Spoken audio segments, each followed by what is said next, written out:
లోకంలో ఉండే ఏ ధననిధి శాశ్వతం కాదు.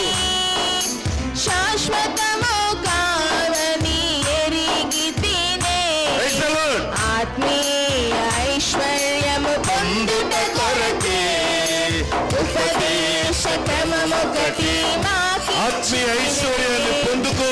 ఆత్మీయ ఉపదేశ క్రమమే కొరకే ఉపదేశ క్రమమొకటి మాకిచ్చితివే.